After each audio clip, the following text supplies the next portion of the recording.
हम आपको बताए थे कि अगर 12 खड़ी याद कर लेते हैं तो निश्चित रूप से आप इंग्लिश सीख जाएंगे।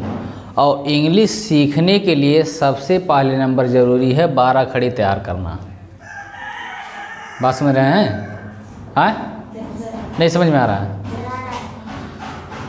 तो 12 खड़ी याद करने का मतलब जो हिंदी वर्णमाला होता है, हिंदी वर्णमाला और उसकी मात्रा को इंग्लिश में क्या कैसे लिखते हैं, अगर इसके बारे में जानकारी हो जाती है तो आप निश्चित रूप से अगर हिंदी में कुछ लिखा है तो उसको इंग्लिश में लिख सकते हैं, अंग्रेजी में कहीं लिखा है तो उसको आप पढ़ सकते हैं। ठीक है ना?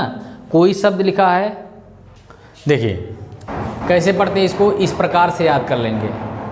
ए से आ की मात्रा, आई से छोटी की मात्रा, डबल ई से बड़ी की मात्रा, यू से छोटा ओ की मात्रा, डबल ओ से बड़ा ओ की मात्रा, आर आई से री की मात्रा, ई से ए की मात्रा, है ना? बात समझ रहे हैं? इसी प्रकार से याद करना है। ए आई से आई की मात्रा, ओ से ओ की मात्रा, ए यू से औ की मात्रा, ए एन से अंग मात्रा, ए एच से आह की मात्रा। ठीक, इस प्रकार से मात्रा याद हो जाएगा। फिर इनके अक्षरों को याद करेंगे। के से का, के एच से खा, जी से गा, जी एच से घा, एन जी से अंगा। ठीक, सी एच से चा, सी डबल एच से छा, जे से जा, जे एच से झा, वाई एन से इया। इसी प्रकार टी से टा, टी एच से ठा, डी से डा, डी एच से ढा, एन से अड़ा। फिर टी से ता, टी एच से था, डी से दा, डी एच से धा, एन से ना।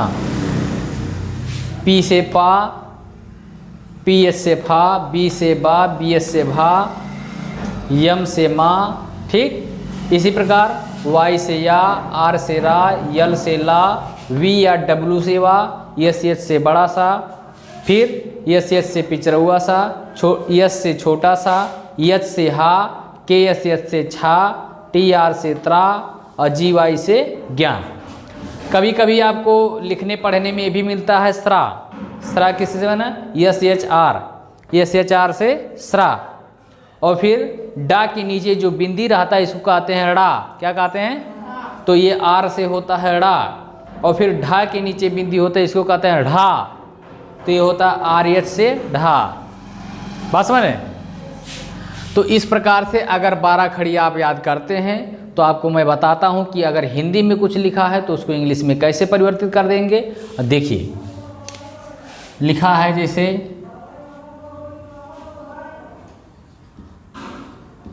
परिवेश, कैसे लिखेंगे? देखिए पी से पा होता है, यानी पा किससे होता है? पी से। बात समझ रहे? पी से पा होता है। उसके बाद में देखिए पा पर कोई मात्रा है, जिस अक्षर पर कोई मात्रा नहीं होता है उस अक्षर की अंग्रेजी लिखने के बाद तुरंत ए जरूर लगा देते हैं। बात समझ रहे हैं? जिस हिंदी में जिस अक्षर पर कोई मात्रा नहीं होता है उस अक्षर की इंग्लिश वाला अक्षर लिखने के बाद ए तुरंत लगा देते हैं। अगर ए नहीं लगाएंगे तो ये आधा अक्षर पढ़ा जाएगा, इसलिए यहाँ पर ए लगा दिए। ठीक, पा हो गए। अगला अक्षर क्या है? रा। तो रा किससे होता है? आर से। हाँ, रा पर कौन सा मात्रा है? रा पर कौन मात्रा? छोटी मात्रा। तो छोटी मात्रा किससे होता है? देखिए आई से। ठीक है ना? बात समझ रहे हैं? तो आर आई लिख दीजिए। अगला अक्षर क्या है? वा। वा किससे बनेगा? वी या डब्लू से, तो हम वी लिख देते हैं। वी से वा हो गया। कौन सा मात्रा? ए की मात्रा है। ए की मात्रा किससे होगा? ए से। देखिए ई से। ई से क्या होता है? ए की मात्रा। नहीं पता है तो शांत रहो। ई से क्या होता है? ए की मात्रा। तो यहाँ क्या लगा देंगे? ई। और फिर यस एच से बड़ा सा होता है, ये हो गया परिवेश। बात समझ रहे हैं? देखिए लिखा हो जैसे मोहित से। अब इसको कैसे बनाएंगे, अगर ये याद है, अभी देखिए इसी का सहारा लेकर बनाएंगे। तो यम से माँ हो गया, देखिए यम से माँ हो गया। ओ की मात्रा है तो ओ की मात्रा किससे होगा, ओ से, ठीक। तो ओ से ओ की मात्रा हो गया। हा है तो हा किससे होगा, यच से, तो हमने यच लिख दिया। हा पर कौन सा मात्रा है, छोटी की मात्रा है, तो जब छोटी की मात्रा है तो आई से होगा, आई से छोटी की मात्रा हो गया। अगला अक्षर क्या है, ता, तो ता किससे होगा, टी से, तो हमने टी लिख दिया। क्या हो गया, मोहित। हमने बताया है जिस अक्षर के बाद कोई मात्रा, जिस अक्षर पर कोई मात्रा नहीं है उस अक्षर के तुरंत बाद ए लगाते हैं, लेकिन लास्ट में भले अगर कोई अक्षर है उस पर मात्रा नहीं है, भले ही मात्रा नहीं है, तो वहाँ पर ए नहीं लगाते हैं, ठीक है ना। जैसे यहाँ पर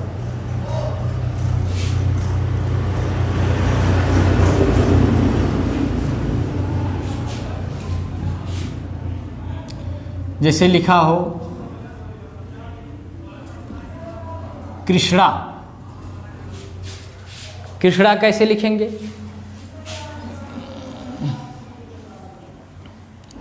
कैसे का हो गया, आर आई से री की मात्रा हो गया, यानी क्री हो गया। और पिछरुआ सा किससे होता है, यस यच से, देखिए यस यच से पिछरुआ सा, तो यहाँ पर यस यच लगा दीजिए। अब यहाँ पर हमको ए नहीं लिखना है, अगर ए लिख देंगे तो ये पूरा सा माना जाएगा, हमको आधे सा लिखना है, इसलिए यस यच खाली लिखेंगे। इसका अड़ा किससे होता है, यन से, शांत रहिए, यन से अड़ा होता है ना, तो यन लिख दिए। और आ की मात्रा है तो ए से आ की मात्रा, कृष्णा हो गया, कृष्णा बन गया। तो जब ये हमको याद है तभी ना ये संभव हो पा रहा है। अब मान लीजिए लिखा ही है, कृष्णा लिखा है, हिंदी नहीं लिखा है, तो जब आपको पता है 12 खड़ी तो आप बढ़िया से इसको जो है पढ़ लेंगे, KRISCH यानी हाँ पता चल गया कृष्णा लिखा है, ठीक है ना। हाँ चलो देखिए लिखा हो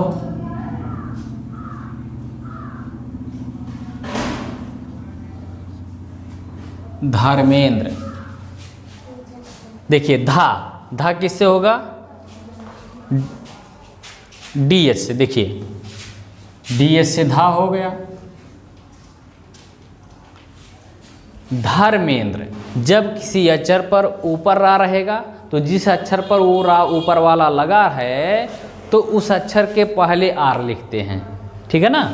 तो DH, लेकिन धा पर कोई मात्रा है नहीं है, तो इसलिए यहाँ पर ए लगा देंगे और यहाँ लिख देंगे माँ से पहले यानी यम से पहले आर, और फिर लिखेंगे यम से माँ हो गया।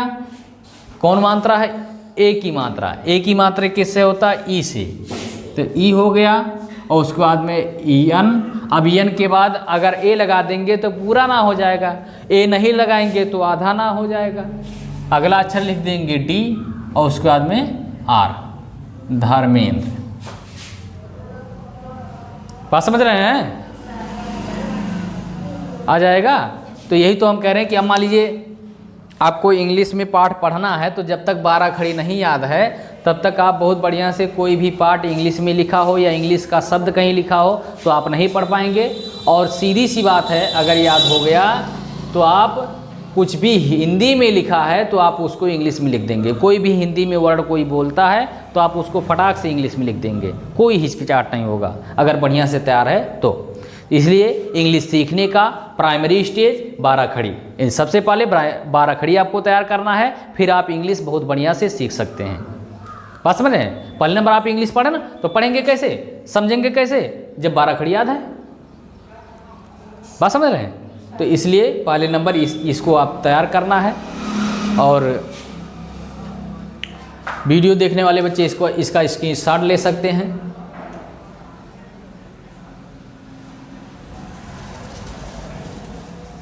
ठीक, समझ में आ गया ना? नोट कर लीजिए।